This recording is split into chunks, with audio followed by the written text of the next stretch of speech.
So did that meditation help a bit? Thinking about the grudges?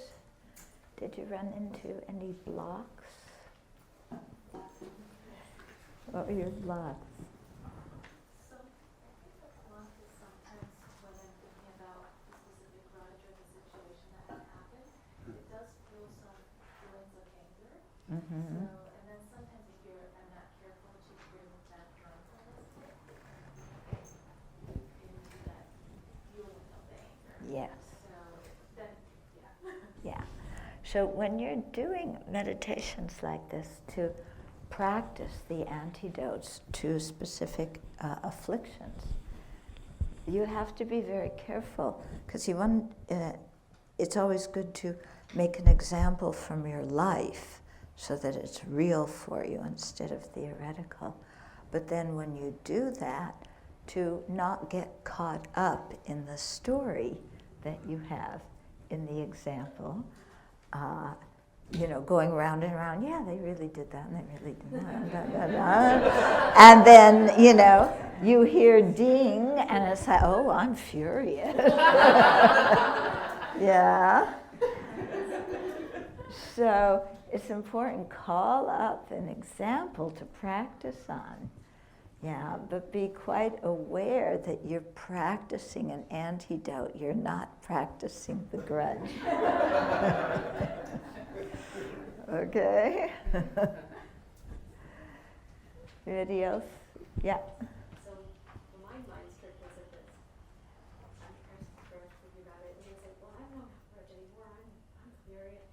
It's the other person. I'm just waiting for them to kind of clear their stuff because I'm doing this work. And, but when we have mutual, like my mind starts to reverse the polarity and say, "They're the ones with the grudge. I'm not the one with the grudge."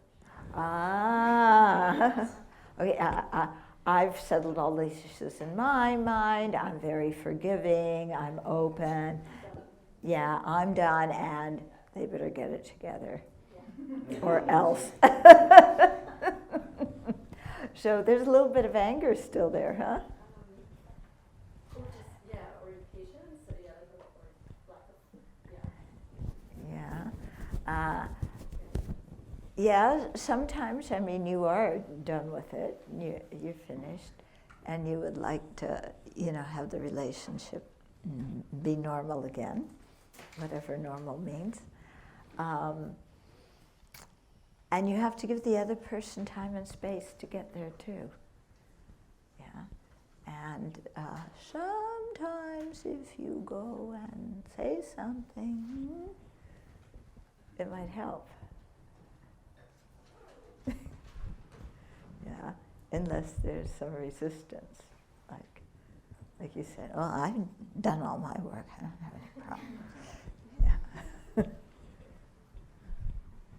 Or also making it conditional, like she was sort of how she was saying, but I was thinking about something and I realized, oh, I saw this, and then I also realized that if I were to meet that person face to face, and he would not concede to what I think were his mistakes or her mistakes, then they would all come back up again. So it was, I think it needs to be non-conditional. It's just like, I'm letting go of this no matter what the other person is doing. Right. That's why I think forgiveness is our letting go of anger. Yeah, because we can't control what the other person does. Yeah, it's totally out of our control. So the important thing is that we settle things in our mind, and then hopefully they will be able to settle things in their mind too. But we can't make them. Yeah, and so the way I think of forgiveness is that it's if we want to, we can go to apologize to the other person. If it would help us, and sometimes it helps us, and sometimes it would help them, yeah, if we apologize. But the basic thing about forgiveness is we're letting go of the grudge. Yeah. And you might say, well, why should I go and apologize if I'm the one forgiving them? Because if I forgive them, that means they were the wrong ones. Yeah. And if I apologize, it means I'm the wrong one. But it's, they're the ones. The wrong ones. Yeah. So why should I have to apologize? Well, again, we come into dependent arising here. And whenever there's a conflict, we can't say it's one person's fault. Yeah.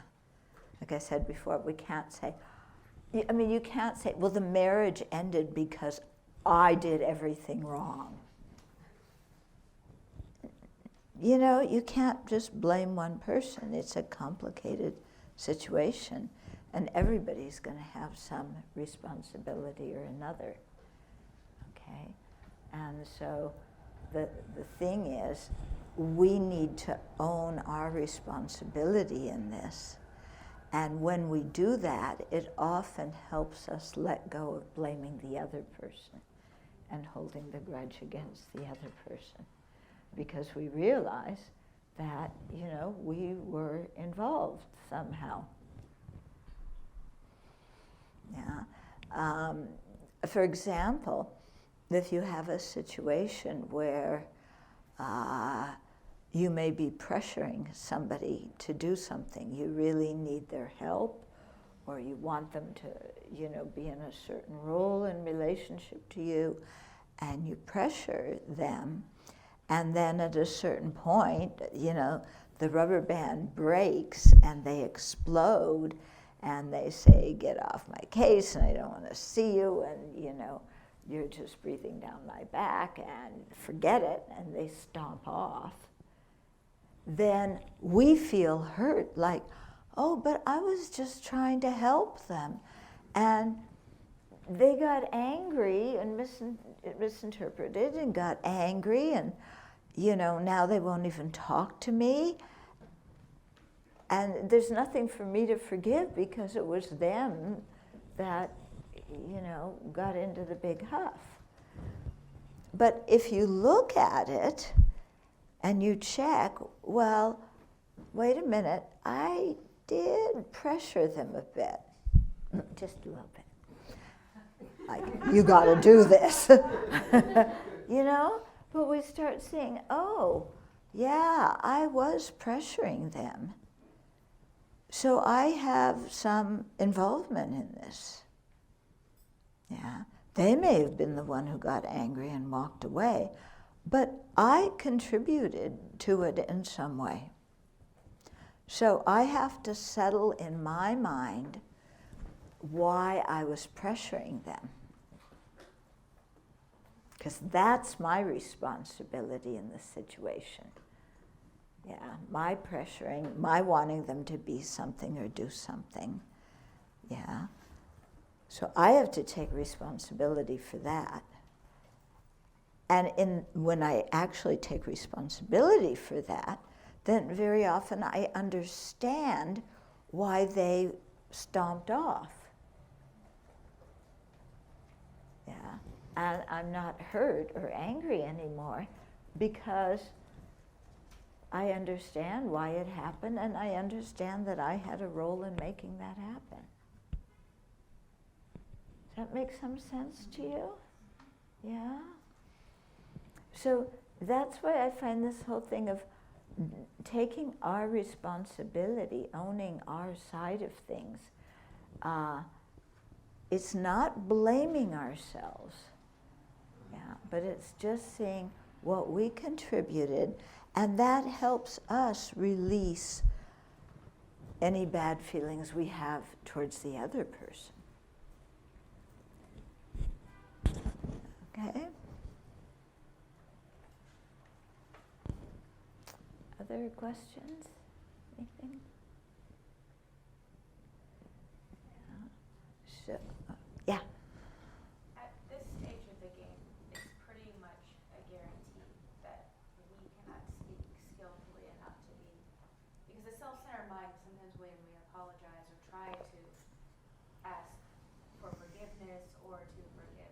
Things get messed up, as you were just saying. And at this stage of the game, but then we make excuses and blame the other person. But at this stage of the game, we probably aren't skilled enough to not be part of the mess, right? Like there's. Sounds like you're wanting me to say something. But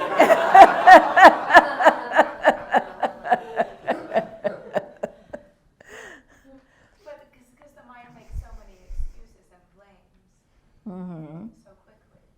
Yeah. So we have to work on our mind to stop that blaming. Yeah. And to stop, to see that, you know, if we offer ourselves some empathy, we can get over the hurt. And that often stops the blaming of the other person for hurting us. Okay? But also, one thing I find quite helpful is to take the situation that I am so tangled up in, like this. Yeah, you know those situations? And you're so stressed, and you can't find a way out of it, and you feel awful, and you just wish the whole thing would go away because it's the most horrible thing happening. I find it very helpful then to stop and say, there's 3 billion people plus on this planet. How many people are distressed about this situation?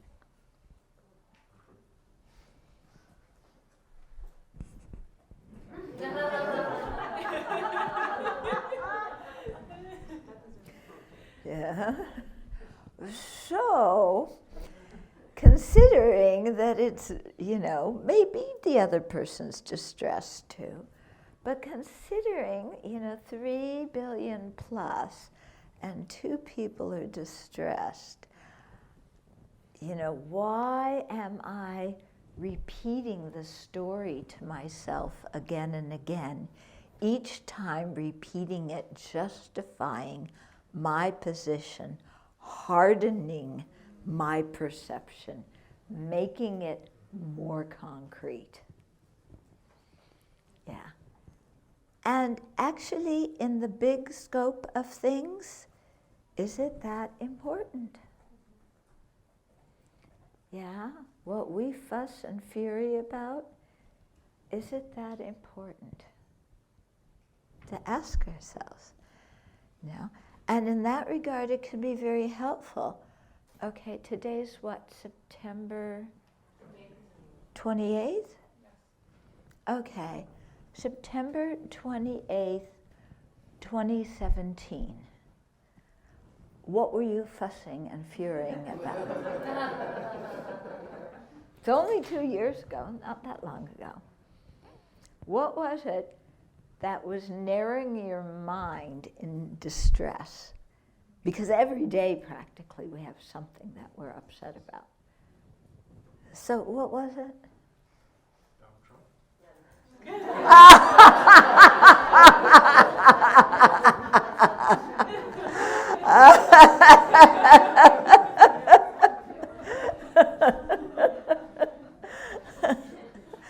Okay.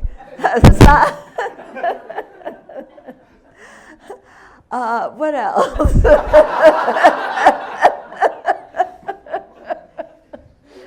There's got to be more than one example. Yeah. But it's interesting when we look, you know, we can't remember exactly what it was. Or even last year. It was still him last year, too. Yeah. Yeah, okay, 5 years ago. You know, what was it? Yeah. But it gives us some awareness of how we obsess about the story and how our obsessing about it is what not only creates it, but reifies it and continues it. Yeah. And you're going to say, wait a minute, okay, it reifies it and it continues it. But my thoughts did not create that. This is an objective reality. Yeah, like, was it you? I am perceiving an objective reality. This person did this, and it is totally unacceptable. Yeah, objective reality, because all my friends agree. And that's why they're my friends. Because if they don't agree, they're not going to be my friends. Yeah? But it's actually our mind and our way of interpreting the situation that is the thing that starts the whole ball rolling. Yeah? And, you know, mushed in with our interpretation is our rules of the universe. Yeah? And our rules how certain people should be and what they should do and what they shouldn't do. And what certain situations should be and what they, you know, maybe the other person doesn't want them to be that way. Mm-hmm. Interesting. I have a similar situation to your family, where we weren't supposed to talk to this person. Okay, maybe you're the other side that we talk to.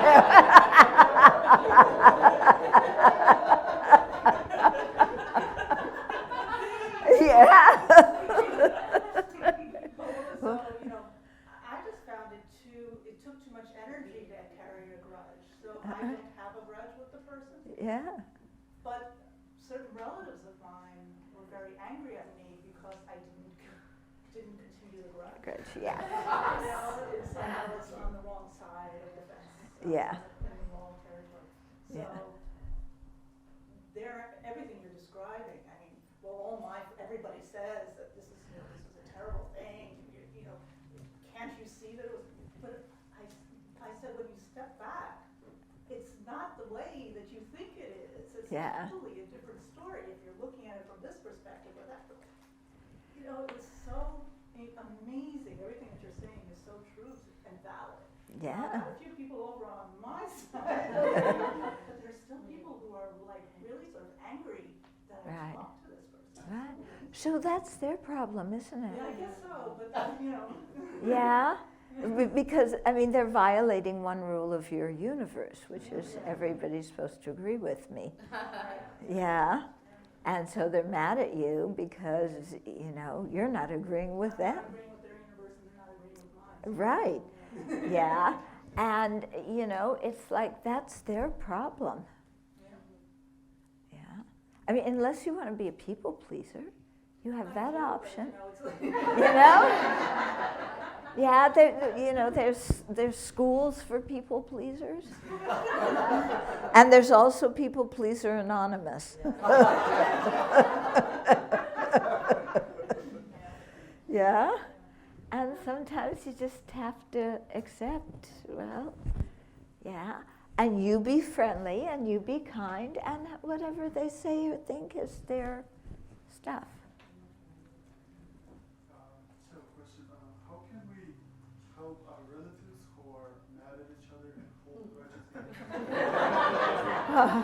Oy vey.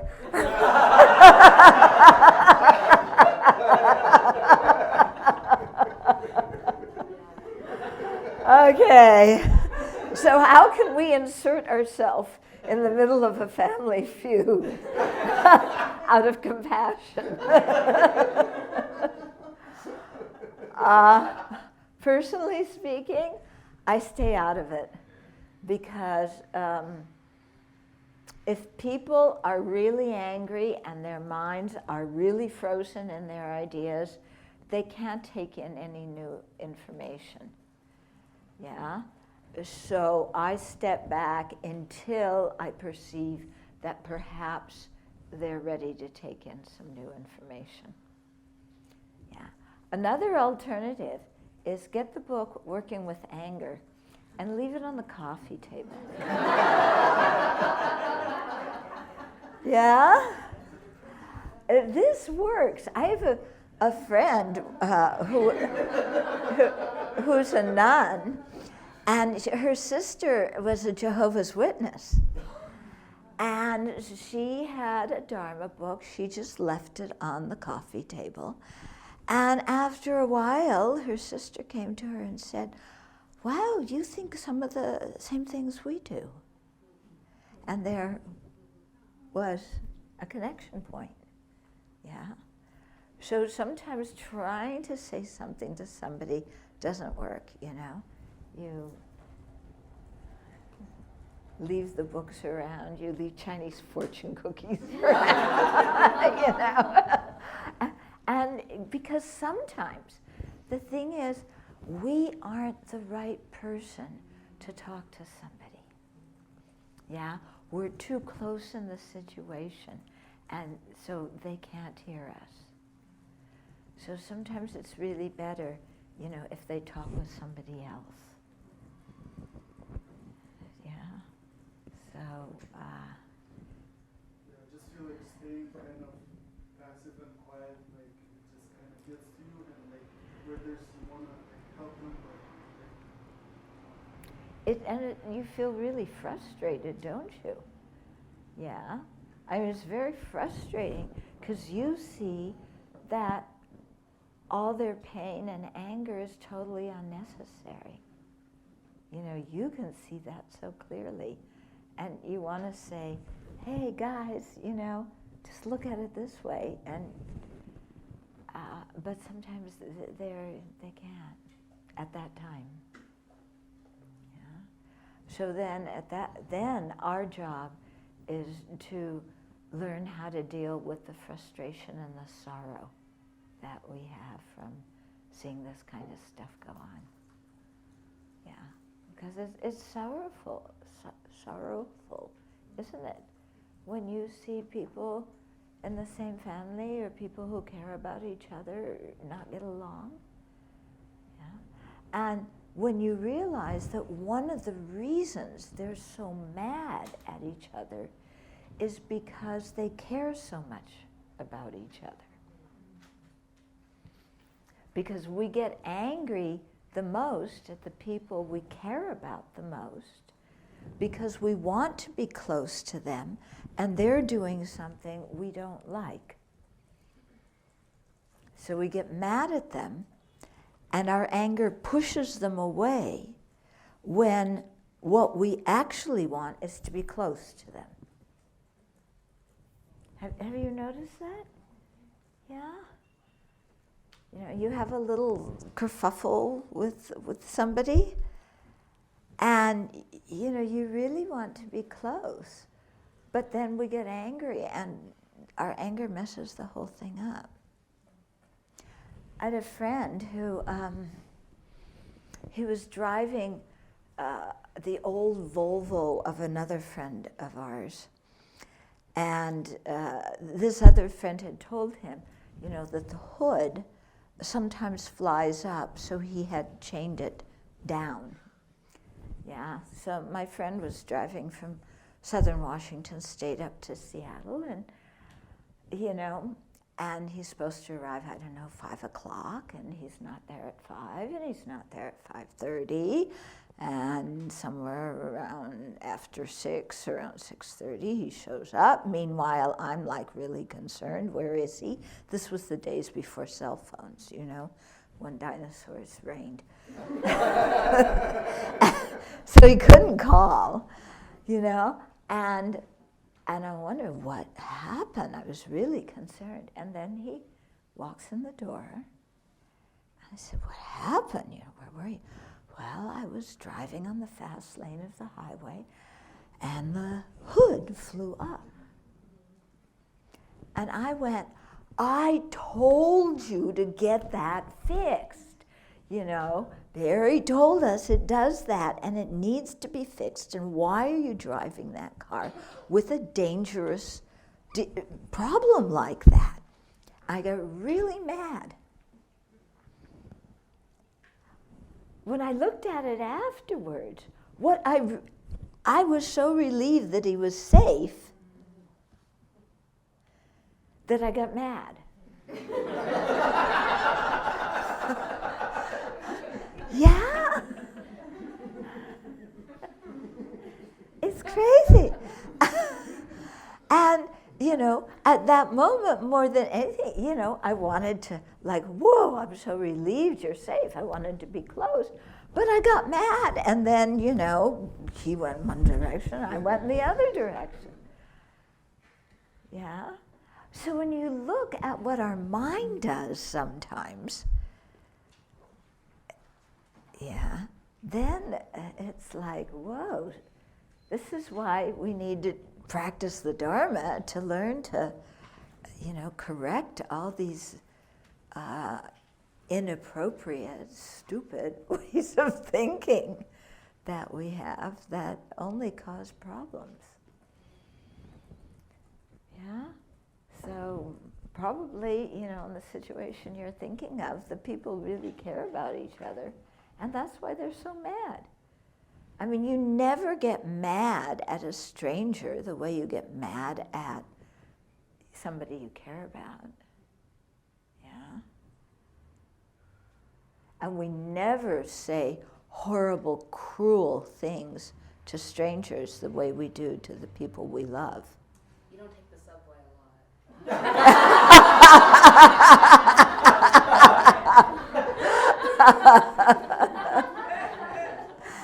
If you say horrible, cruel things to strangers, then you are following Donnie's school. Yeah? He's given people permission to act obnoxious. Yeah? And if we don't like him, we have to say, I am not following your ways. Yeah? I think we're just a big family in New York. Yeah. Yeah. So, if somebody on the subway you don't like, you can tell Donnie, let him do the tweeting. Yeah. Well, I do think there's something to that, though, because maybe we're mad at the person that, or we're having stressful, whatever, and there's so many opportunities to then take that and project it off onto some other encounter, so somebody has just kind of irritated us, but we're already in the mood, and so we just blend. Oh, yeah. And so we perpetuate this throughout the whole system. Mm-hmm. And it's just very common here, I think. So. Yeah, and I've had that discussion with people. You're not upset that someone bumped you. You're upset that this train's delayed and we're packed in here like sardines. Maybe you're not allowed to be late for work again, but you should have left earlier. I didn't do that part. I just thought it. Yeah. But yeah, there's some other mitigating factors that Right. arise. Yeah. But imagine in the middle of your sardine, if you thought everybody else feels this way, I wonder if I can give some good energy to the people around me and smile at them or say, excuse me, or Give my seat up. give your seat up. Yeah. Yeah. I mean, think of what happens if one person refuses to buy into that mood and acts in a different way. There was a video where somebody started singing in the middle of one of those situations, and then everybody in the car started singing together. Oh. Somebody actually filmed it on their camera. Oh, that's a good idea. Yeah. Uh-huh. Uh-huh. Laughter too. Yes. Started laughing and it became very contagious and eventually the whole car from being totally Yeah. disgruntled was wet. Yeah. Uh-huh. Thinking of it, going back to doing the grudge meditation and where the conversation went, I did notice it's like, oh, okay, so I was upset at that person, I worked through anger because it wasn't a huge upset and the meditation was helpful, letting some anger go. But I wasn't really mad at just her. This was really pressing on a much older wound. And then it was like, okay, now we gotta go here. Any more time for this meditation, but I just keep going. Yeah. Some very, it can sometimes just press right on very early, quite traumatic wounds. Yeah, yeah.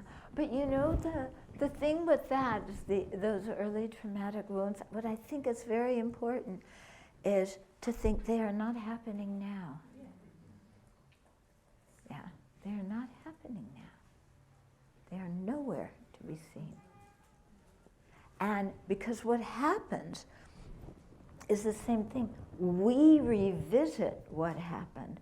We run the video in our mind, thinking we are just remembering an objective situation, but we are embellishing the video every time we remember it.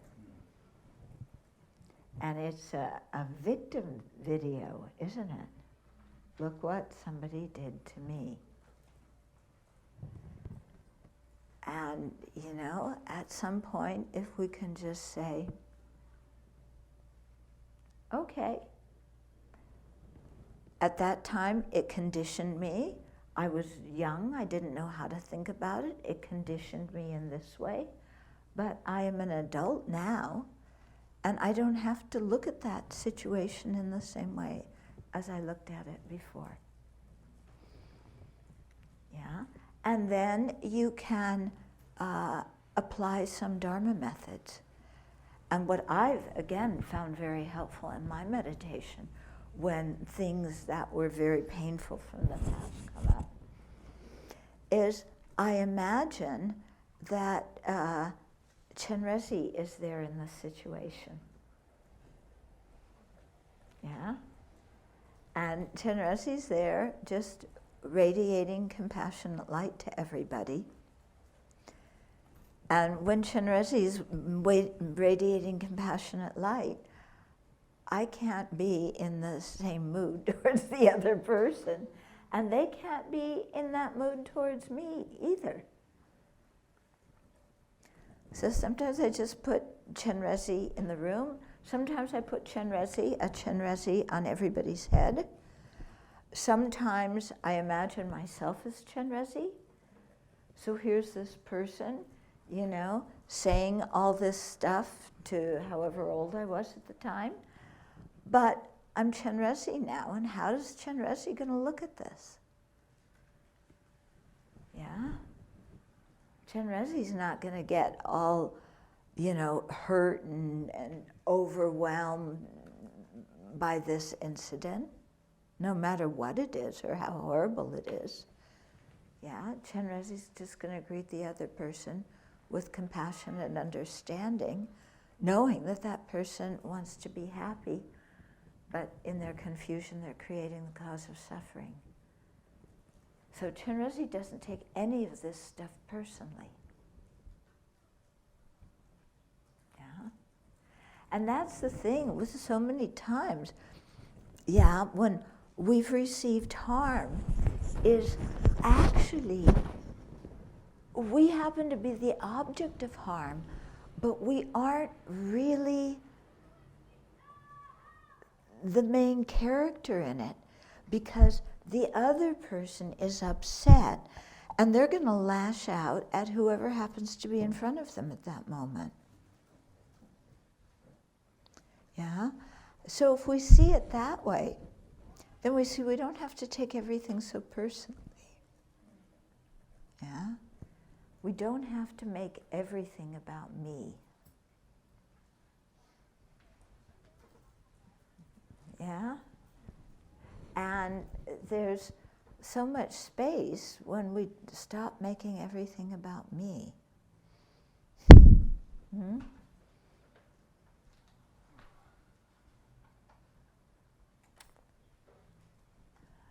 Yeah.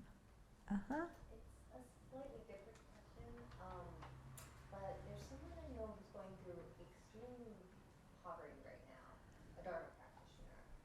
And she, over the years, I've heard stories, and it seems like she always gets into situations where people don't pay her, people are swindling her, you know, but even she knows the reputation of someone, and she'll still do business with that person, and once again they'll swindle her, or she knows that someone will be really mean to her, and that person will be really mean to her. And so on one level there's karma, but I remember reading in some Western psychologist that some people are so addicted to a certain feeling, like an emotion, that they just gravitate to it, where they're perpetually the victim, or like Stockholm syndrome, or just like I talked about that yesterday, where someone runs to their kidnapper even though it's irrational. And I'm just wondering, like, there's karma, but is there also something about being addicted to certain feelings and putting yourself? Yeah, there can be, you know, and about recreating familiar situations. Yeah. Because that's the whole thing. When we start to change, sometimes it's a bit unnerving. And when we're talking about like old trauma, like you were mentioning, sometimes it's hard letting go of the old trauma, because if you give that up, you have to give up the identity of being that victim. And then, who am I? Yeah? If I'm not the person who is always victimized about this and this, then I have to create a new thought about who I am. And that can be very scary. Even though we're letting go of something painful, and we can replace it with the thought of our own Buddha nature and our own potential, it's still, you know, one man, a Dharma student, was telling me that he had been very depressed. He had suffered from depression for a long time. And he said, but the one good thing about depression is you know what tomorrow's going to be like. And that's really scary. Yeah, you know what tomorrow's going to be like. And that provided him some security. But who wants to derive security by remaining stuck in depression? Yeah? So it takes courage to face our afflictions and to release so many of them. Yeah? Or to face our previous conditioning and release that, because it means we have to change. And who am I going to be then? Do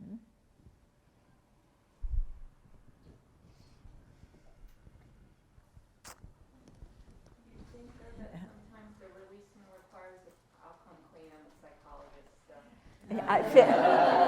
I figured.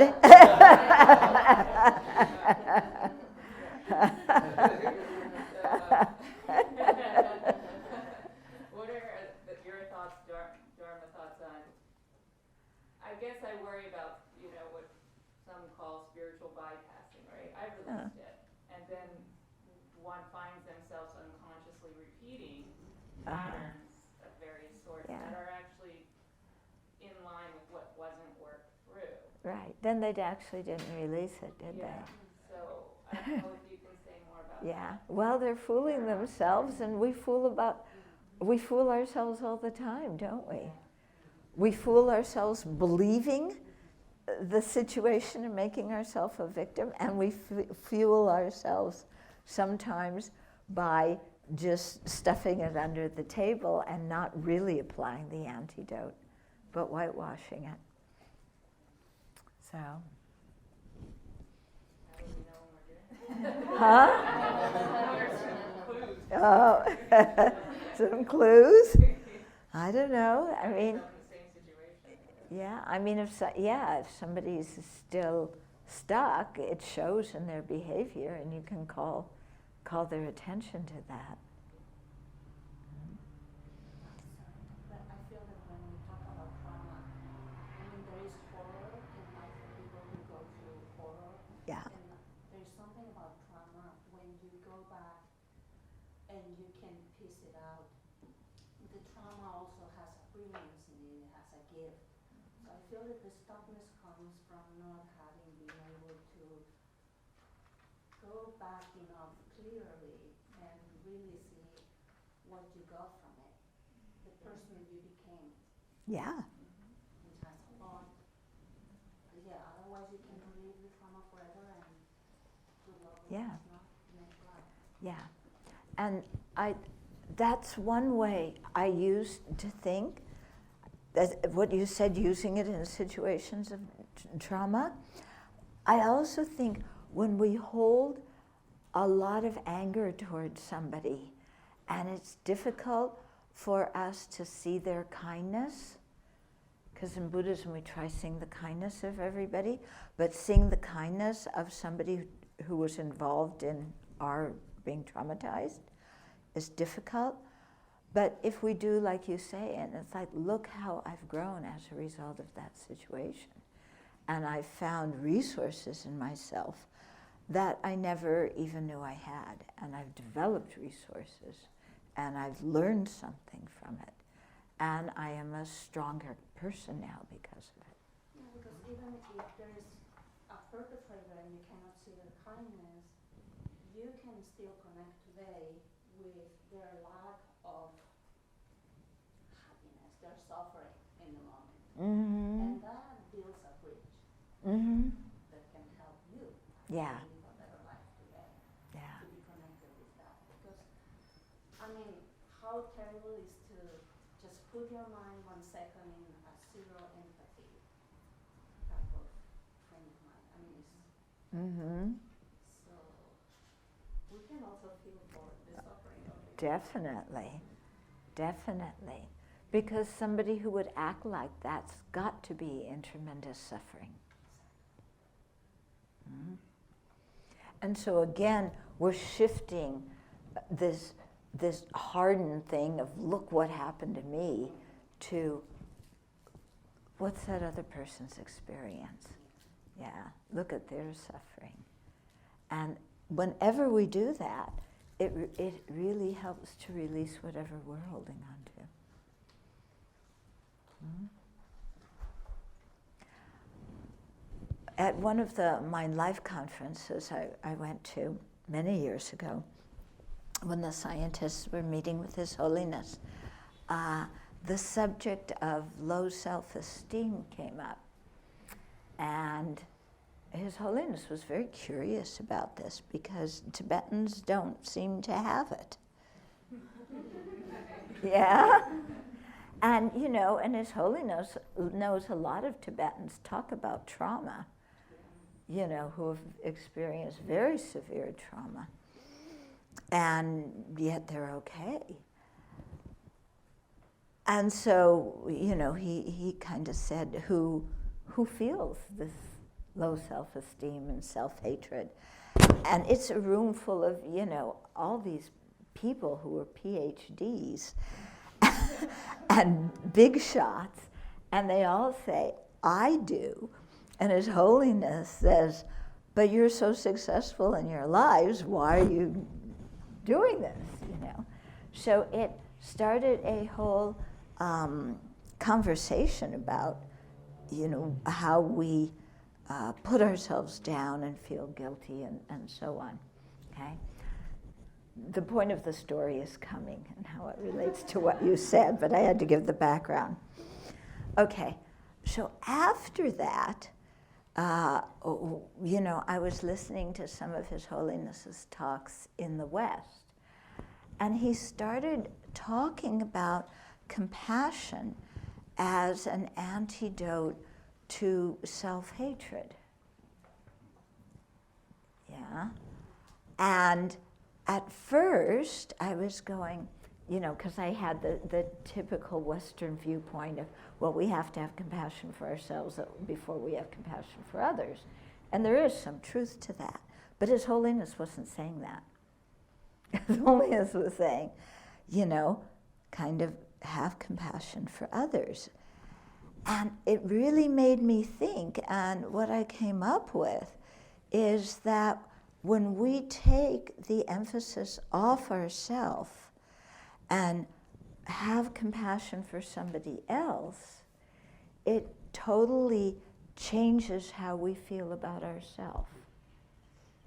So what you were talking about having compassion for the perpetrator, yeah, of the trauma, then it totally stops our story. And we begin to see that there's more in this situation than my story that I've exaggerated over time. Yeah. And that can be very healing if we're willing to give up our stories.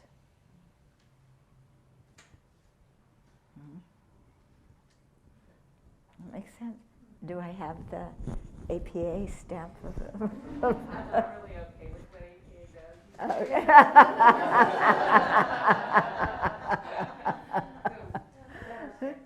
Okay. Yeah. Okay, so I wanted to get into a little bit of Nagarjuna talking about ultimate truth. Why don't we take just a stretch break for like 10 minutes? Okay. So we'll be starting with with verse 25, chapter 3 in the book.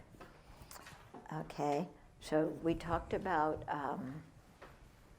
yesterday and somewhat today too, cause and effect in terms of the higher rebirth. Yeah, and so now we're going to talk more about good cause and effect in terms of the highest good, attaining nirvana and full awakening. So we're still reviewing here. So Nagarjuna said, but the victors said that the Dharma of the highest good is subtle, profound, and appearing. It is frightening to unlearn childish beings. Okay, so for childish beings, that means us. Okay, so we are unlearned childish beings. So talking about the emptiness of inherent existence, how things actually exist, can be very scary for us, which is why we first need to have a good founding in understanding causality and how things arise due to causes and conditions. Okay? Because causality shows us how things exist. They arise due to causes and conditions. And it is also a reason to prove why things are not inherently existent. Because if things existed inherently, they couldn't change. They wouldn't be able to arise due to causes and conditions. Okay? So, verse 26, I am not, I will not be. I have not, I will not have. Stated thus, the teaching of selflessness terrifies the childish. For the wise, it puts an end to fear. Okay, so naive people, childish beings like us, who grasp onto things as independently existent, who thinks that there's a real me in control here, okay? If we think I am not, when we think about emptiness, we fall to the extreme of nihilism, and we think, oh, I don't exist in the present, so I won't exist in the future. I don't have a body and mind now, then I won't have them in the future either, and then get terrified, okay? Because very, very attached to these things, you know, our whole identity, our whole feeling of I is formulated on the basis of the body and mind, okay? So if we misunderstand emptiness and think that when we are in fact negating inherent existence, we misunderstand and think that we're negating all existence whatsoever, then we fall into the extreme of nihilism and we get frightened because we think nothing whatsoever exists. Okay? So they talk about two extremes, the extreme of absolutism, the extreme of nihilism, and then the correct view is called the middle way. But the middle way doesn't mean you add absolutism and nihilism and divide them in half. Yeah, that's not the middle way. The middle way, if nihilism is here and absolutism is here, the correct view, the middle way, is not halfway between. It's completely outside of both of those. Okay?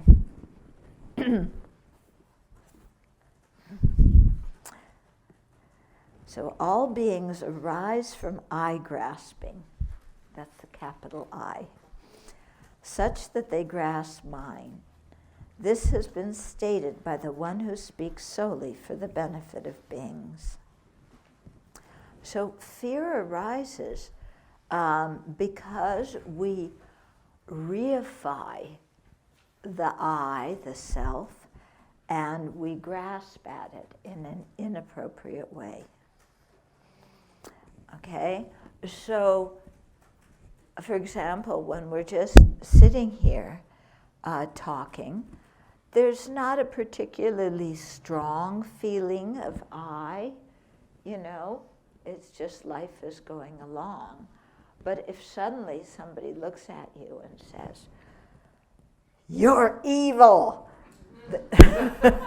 then, you know, you react, and your idea, you know, your feeling of I changes. Because, oh, they're threatening me.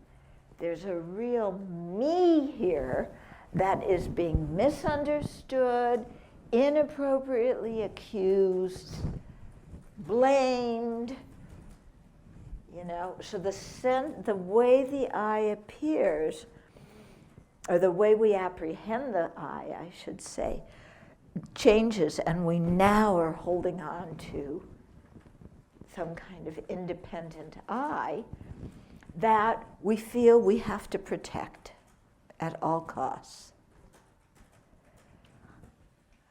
Okay? Do you have that feeling that there's a real you in there and you have to protect it? Yeah? So that feeling of a real me that has to be protected, that's what we call the object of negation. That doesn't exist. What? What? You just asked me if there's a real me that I need to protect, and I was truthful and I said yes, and now you tell me that that I doesn't exist? If that I doesn't exist, what in the world exists? If there's not a real me that I need to protect at all costs, then what? If there's not that, then what is there? Yeah? Then there's nothing. Okay? That's how we fall to the extreme of nihilism. Okay? Then when you go to nihilism, you go, no, that can't be right. I exist. I know it. I feel it. Yeah, I know I'm here. There's a real me. Yeah, that's absolutism. Hmm?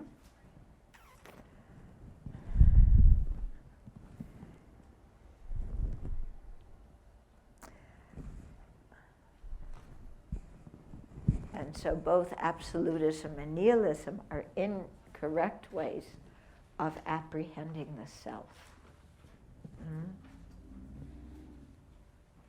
Because we not only have an innate feeling of there being a real me, yeah, but many of us grew up in religions where we were taught when we were kids that we have a soul. How many learn that that you had a soul when you were a kid? You know? And that soul is who you really are. Yeah? Unchanging, never goes out of existence. The real essence of who you are, independent of everything else. Yeah? Is that the way you were taught to see the soul? Yeah? Something that you could really rely on and fall back on, that is there and nothing can change it. Okay? So that is one notion that we have of how the self exists that is not an innate one that just came with us from previous lives, but it's what we call an acquired grasping at self because we learned it in this life. Now it seems that things we learn in this life shouldn't be that hard to dismantle. But when you learn them early on and they add on to our already innate feeling of there being a real me, then they become much more difficult, you know, because somebody comes along and says, excuse me, there's no soul. What? Yeah, but the priest, the minister, the rabbi told me there was a soul, that there was a real thing that was me that never changed, that I could always count on. And you're telling me that that doesn't exist? You're full of baloney. Okay. So remember I said that Dharma will push your buttons? This is an example of it. Okay. But when we start to examine, if we take that permanent, independent soul that is just one solid thing, and we start to analyze, we start to use reason to see, you know, if such a thing could exist, and if we can find such a thing. So first of all, okay, in Buddhism, the meaning of permanent means it doesn't change from one moment to the next, okay? So in Buddhism, eternal means it lasts forever, and not eternal means it lasts a short time. Permanent simply means it doesn't change moment for moment, okay? Impermanent means it changes in every moment. Okay, so if you were permanent and you didn't change from moment to moment, how would that work? Could you have different emotions if you were permanent? If you had a soul that didn't change, could you feel different emotions?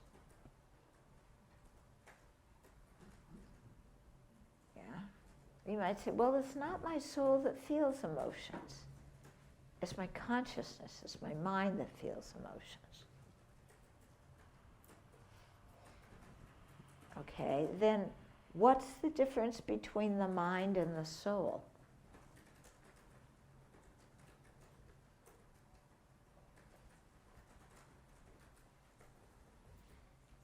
Okay. Well, my mind thinks and it feels emotions. Okay. What does your soul do then?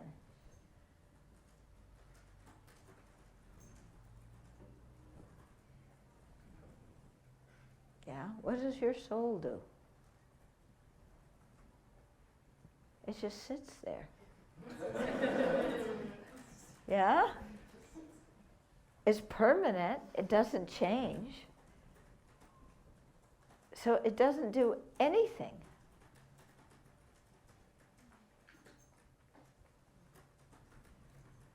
So what in the world is it?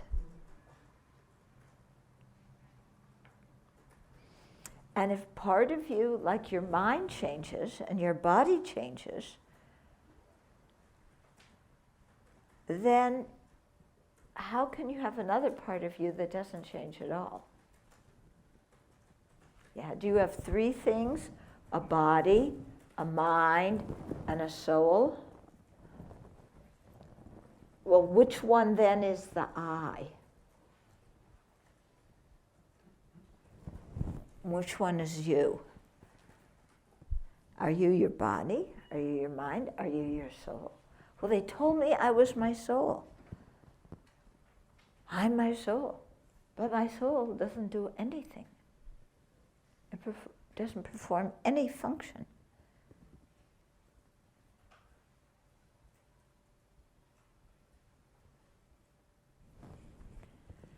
Well, maybe my soul carries the karmic seeds from one life to the next. But the soul's permanent. It can't carry anything. Because carrying karmic seeds involves change. So when you really analyze and you ask yourself, what is this soul? And where can I find it? And what does it actually do? And how do I know it exists? Yeah, it gets kind of sticky. Yeah? Because if the soul exists, it should be either impermanent or permanent. It's not impermanent, doesn't change moment to moment, it's permanent. Then,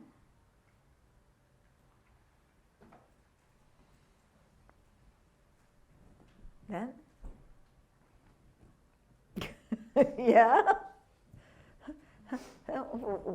Why do you need it? What does it do? Yeah? And what's its relationship with I? Because when you say, I'm walking, is the I the soul? Is the soul walking? No, the body's walking. Yeah? When you say, I'm happy or I'm sad, is the soul happy or sad? It can't be, because if it were happy and sad, then it could change between one and the other. But it can't. So it's not the soul who feels happy and sad. What feels happy and sad? Well, that's basically a function of the mind, isn't it? Yeah, it's the consciousness that feels happy and sad. No, it's me! I feel happy and sad. But wait a minute, I thought the I was the one who was walking. So does the I walk and it also feels happy and sad? And is the I the soul?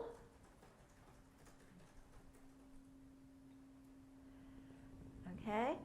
So when you really start checking, it becomes very complicated to figure out. Yeah? And when you have that feeling, oh, but there's something permanent that's really me. Okay.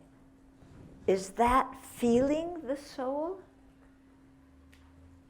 Yeah, the feeling of there being a soul can't be the soul, because the feeling is something that arises and ceases depending on causes and conditions. So I feel that there's a permanent soul.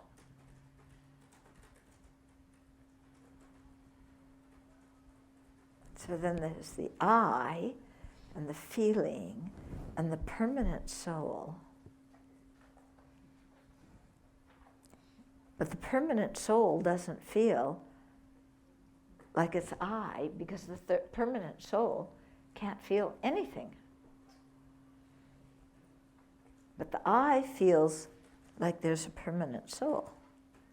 Why in the world does the I feel that? You see, it gets really like, huh? Doesn't make sense, okay? So that's one level of the way we grasp at a false I. Okay.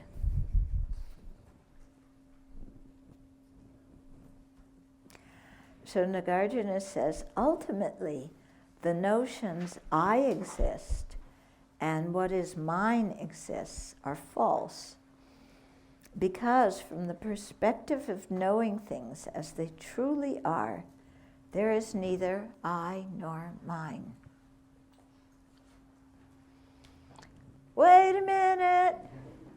Nagarjuna said there's not I and there's not mine, but you just said that that's a wrong view, that it's nihilism. So isn't Nagarjuna a nihilist? Isn't he contradicting himself? Yeah. So here we have to distinguish between something that ultimately exists and something that conventionally exists. Okay? Something that conventionally exists are all the things we see around us that function, that just appear and we talk about, but we don't grasp them as having some kind of real essence or identity. They're just the stuff around us. So what we don't analyze and grasp at as having some sort of findable essence, we can say those things conventionally exist. Even things that sometimes appear inherently existent to us, but we don't grasp that appearance as true. Those things exist too, but they don't exist as they appear.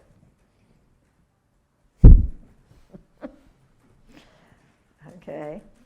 Ultimate existence or ultimate truth are what you find when you analyze with a wisdom mind called ultimate analysis, asking, what really is this thing? Okay? What does the word I really refer to? What is it? The question that my generation in, was it 2001 or was it, there was some big thing, the question, who am I? It was in one movie or another, I can't remember. Oh, it was in Hair. It was in Hair, not in 2001. So who am I? Yeah, who am I? Really? What is reality? Really?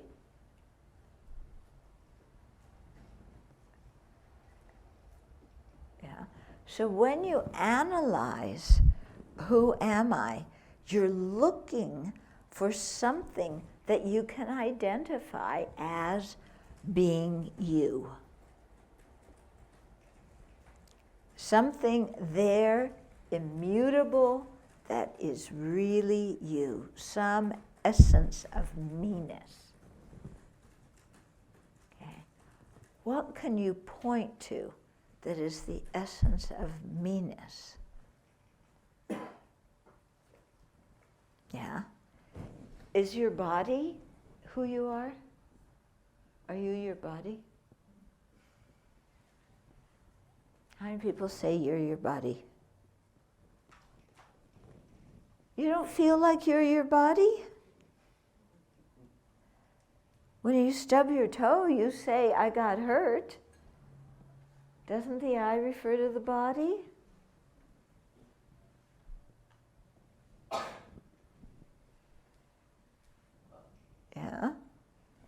if you open something up,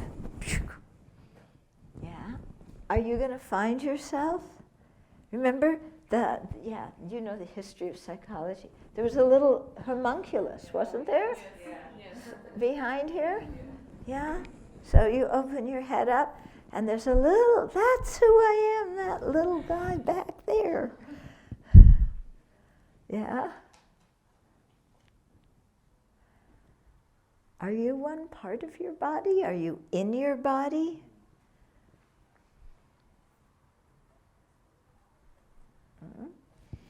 What about your mind? Are you your feelings?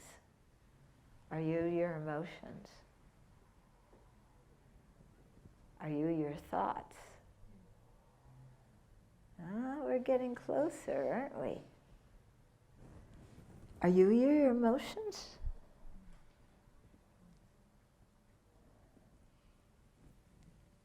Are you your anger? Are you your compassion? Well, sometimes my anger, sometimes I'm my compassion. Then there's 2 yous in there. And there's probably more because you have more emotions than anger and compassion. You have a ton of different emotions. So then there's a lot of you. Yeah. Are you your emotions? Sometimes it feels like we are, doesn't it?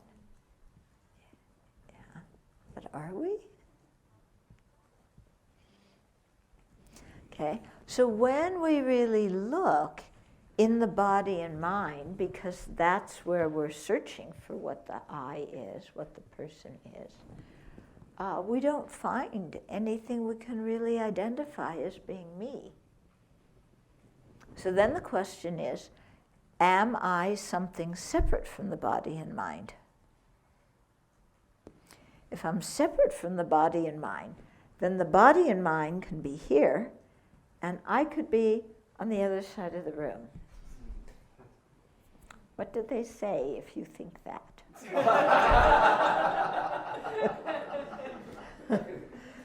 Yeah? Okay. We don't feel like body and mind is here and I'm on the other side of the room. Okay. So, the ultimate existence is what you find when you do this kind of analysis. Do we find anything that we can isolate and say, it's the essence of me? No. Okay, so what is found upon ultimate analysis is the emptiness of inherent existence.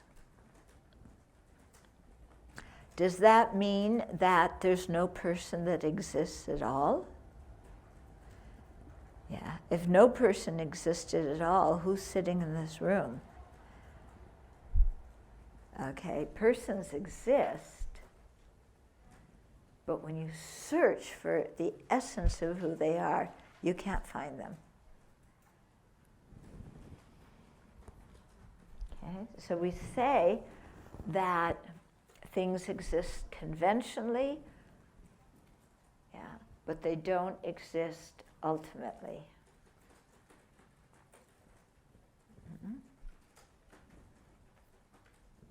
So if something exists, it's got to exist conventionally. It can't exist ultimately. But there are ultimate truths. Ultimate truths being the actual mode of existence, the emptiness of inherent existence. Okay, so emptiness exists. It's an ultimate truth. But you can't find it when you search for it. And it exists conventionally. What? You're saying it's an ultimate truth, but it exists conventionally? That sounds crazy. So there's a whole bunch of new words you have to learn here, like what they mean. Okay. Seeing the way, this verse 30, seeing the way that the aggregates are unreal, one forsakes self-grasping. Having forsaken self-grasping, the afflictive aggregates do not arise again. Okay, so we grasp our aggregates, our body and mind, as independently existent. On that basis, we generate a thought of I, and then we grasp that I as inherently existent. When we forsake self-grasping, okay, then the aggregates don't arise again. And what does that mean? What it means is, why are we born in samsara again and again and again? Yeah. Why do we have this kind of body that gets born and old and sick and dies? Yeah. Why in the world do we have this body? Did you ever ask yourself that? Why do I have this body? You know, not just why was I born me, but why do I have a body to start with? Yeah? Well, they say be careful what you want because you might get it. And this is a good illustration. At the end of our last lifetime, when we were dying, it was appearing to us that we were separating from our body and mind. And that's scary when you think that there's a real thing that's you. If you're separating from that body and mind, it's very scary, because who are you going to be if you don't have a body and mind? And how can the I continue to exist if there's no body and mind?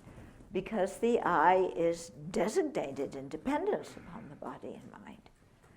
So at the time of death, it becomes very obvious that the body and mind are ceasing to function. And then the thought of I comes very strongly. I'm afraid of being non-existent. Yeah. And I need another body to make sure I exist. And so that causes karma to ripen, and that karma throws us into the next rebirth. Okay?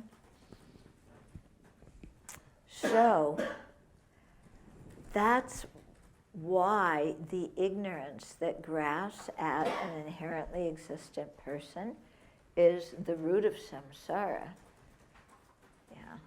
Because it lies behind the craving and clinging that arise at the time of death.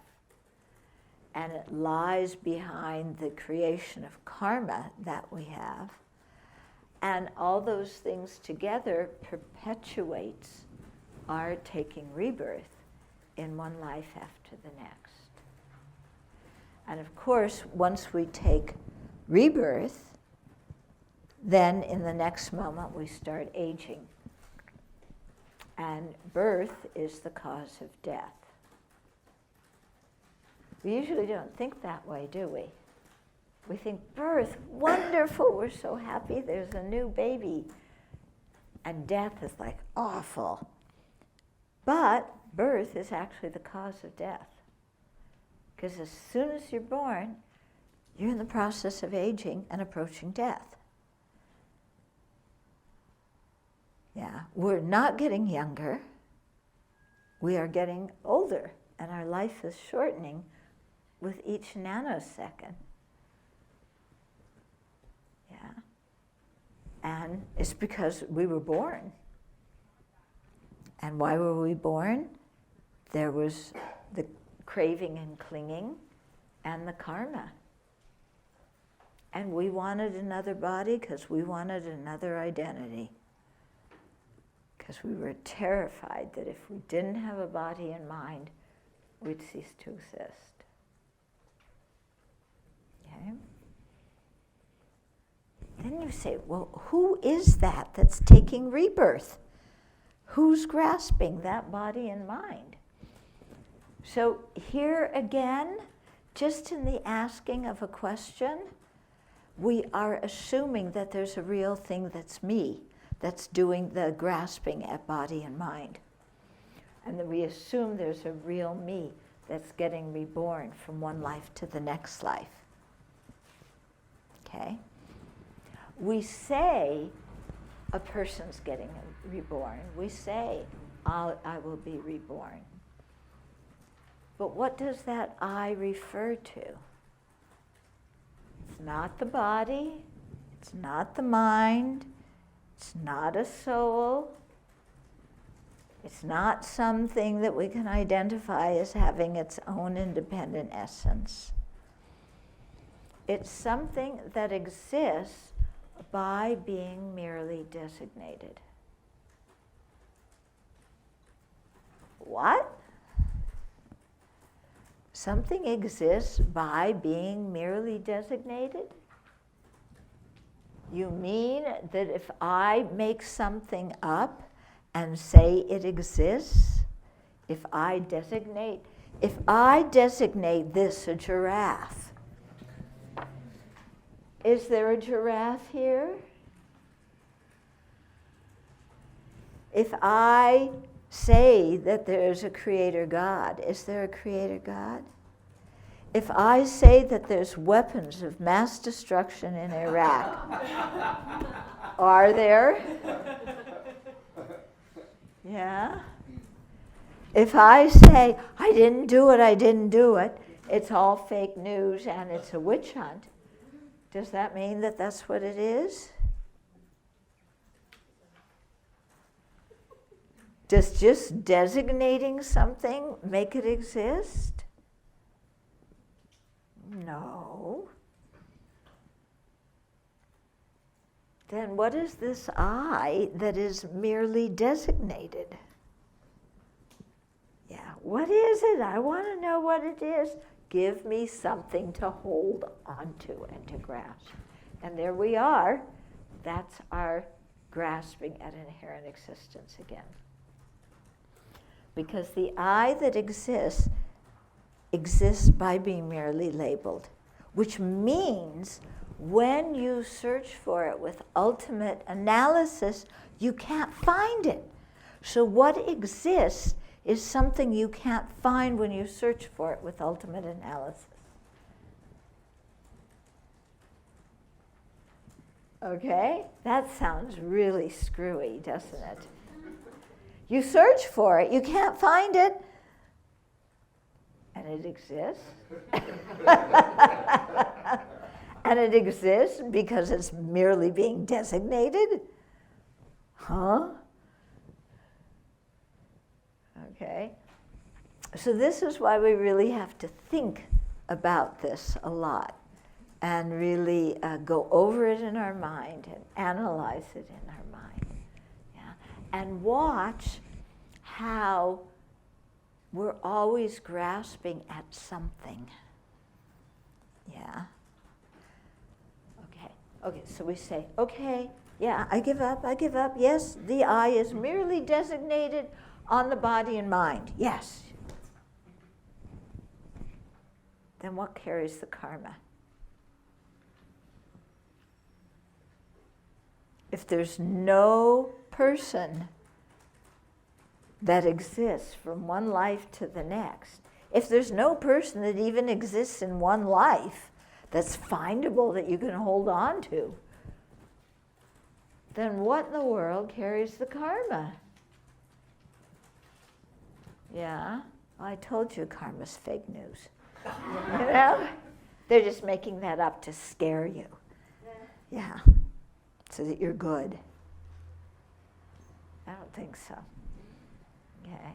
How can something that is merely designated, that exists by being merely designated, that you cannot find when you search for exactly what it is, how can something like that carry karmic seeds? Okay, let's use an analogy. There's people in a boat. Okay? Yeah, the boat's carrying the people, right? Hello? Yeah. Okay. Yeah, the boat is carrying the people. Now, let's analyze. Yeah, so when we don't analyze, the boat is carrying the people. There's a boat, and there's the people. The people got in the boat, and they're floating down the East River. Okay? So there they go. And we see it, and it's fine, and it exists. But then you ask, what is the boat that's carrying the people? When we analyze, what exactly is that boat? What does the word boat refer to?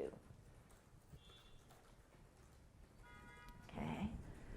So is the boat the bottom of the boat? Is the boat the side of the boat? Is the boat the engine or the paddles?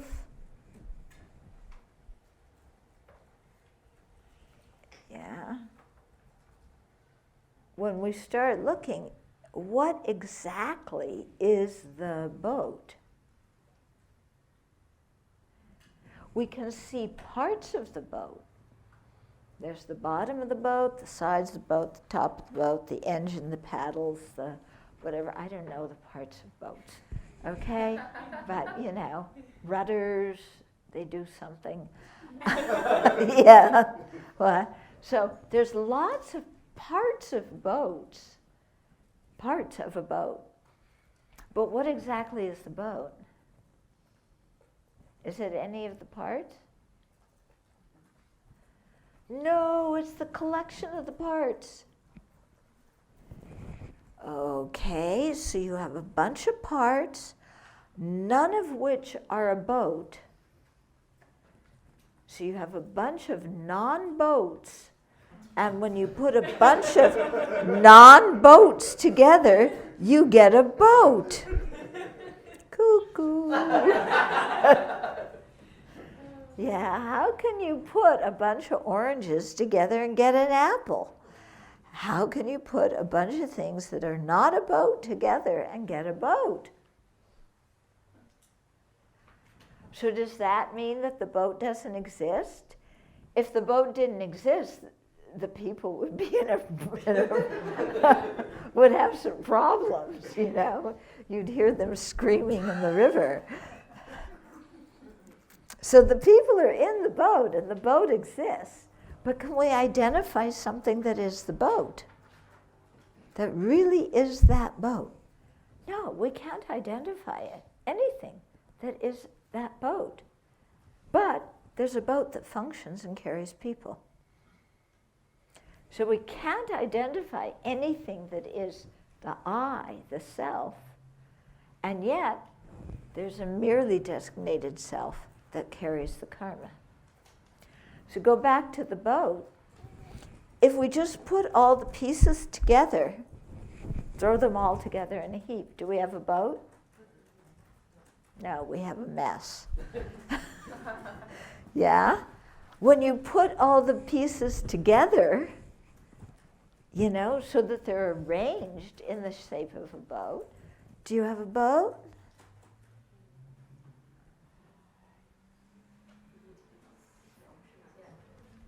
Do we have a boat?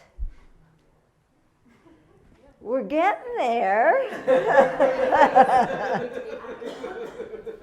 Okay, if you just have the pieces and they're arranged in a certain way, but we haven't conceptualized those things and given them the name boat, then yeah, it's not a boat yet. Because if somebody says, go get in the boat, you're going to say, huh? What boat? Okay? So there needs to be conceptualization and a name. Yeah?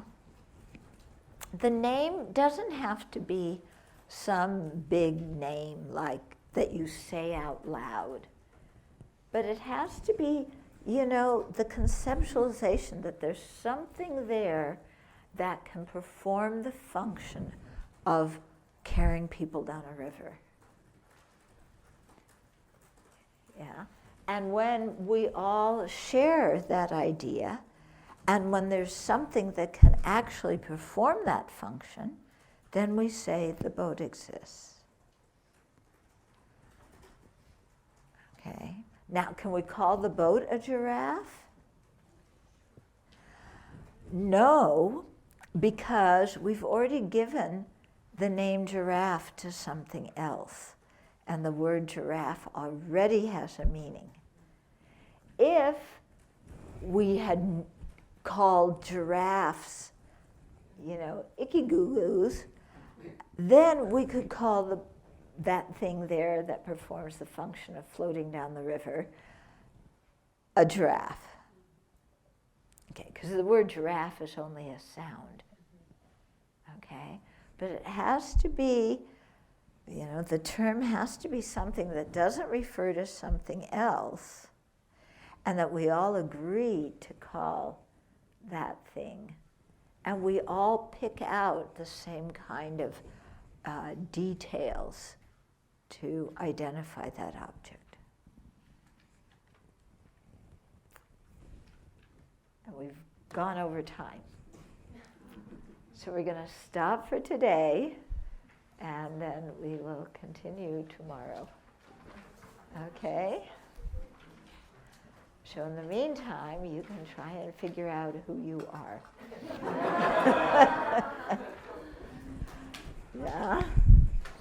And look at the things around you and try and figure out, you know, like, what is this fig?